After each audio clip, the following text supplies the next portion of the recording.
السلام علیکم، میرا نام محمد جہانزیب نواز ہے۔ میرے فادر کا نام حاجی محمد نواز ہے۔ میں حاصل پور کا رہائشی ہوں۔ میں یہاں پہ 5 سال سے ایک پرائیویٹ کمپنی میں ایز اے ڈرائیور کی ڈیوٹی سر انجام دے رہا ہوں۔ میں اپنے دوست کے فورٹرس کے سامنے اس کو ملنے کے لیے گیا ہوں، تو وہاں پہ ہم کچھ دیر بیٹھنے کے بعد ہم نے ڈیسائیڈ کیا کہ ہم کھانا کھانے چلتے ہیں، کیونکہ ہم نے گاڑی بھی وارث روڈ پہ کھڑی کرنی تھی۔ جیسے ہم لنکرز کالونی سے مال پہ چڑھتے ہیں تو وہاں پہ ایک بندے کی ہماری گاڑی کے ساتھ ٹکر ہوتی ہے، تو وہ بندہ گر جاتا ہے۔ ہم نے وہاں پہ گاڑی روکی، وہاں پہ جو ہے اس بندے کو اٹھایا، اپنی گاڑی میں جو ہے موو کیا۔ وہاں سے پھر ہم اس کو سب سے پہلے سی ایم ایچ لے کے گئے، کیونکہ وہ ہمیں وہاں سے نزدیک تھا۔ تو سی ایم ایچ وہاں پہ رش زیادہ ہونے کی وجہ سے ہمیں جو ہے وہاں سے گاڑی نکالنی پڑی، تو پھر ہم اسے سیدھا سروس ہاسپٹل لے کے آئے۔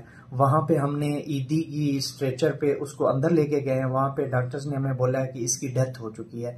اس وجہ سے ہم وہاں سے جو ہے نکل آئے ہیں۔ ہم نے اپنی گاڑی وہاں سے نکالی ہے اور سیدھا ہم آئے ہیں، وہاں پہ ہم نے اپنی گاڑی کھڑی کی ہے، اور گاڑی کھڑی کرنے کے بعد ہم واپس اپنے گھر آ گئے۔ اگلی صبح جب میں اٹھا، میں نے سوشل میڈیا پہ اپنی تصاویر دیکھی اور لوگوں کا رد عمل دیکھا، تو میں بہت پریشان ہو گیا۔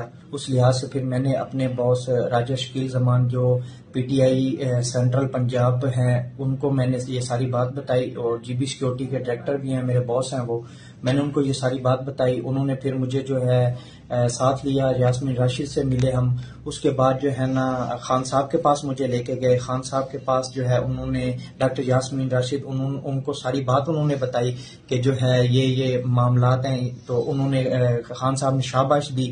اس کے بعد جو ہے ہم واپس آئے، تو راجہ صاحب نے مجھے جو ہے وہ بتایا کہ آپ جو ہے اپنا تھوڑا لک چینج کر کے جس طرح مرضی جو ہے لوڈ میں پھرے، کوئی ایشو نہیں ہے، ہم آپ کے ساتھ ہیں، اللہ خیر کرے گا، کوئی ایسا مسئلہ نہیں بنے گا۔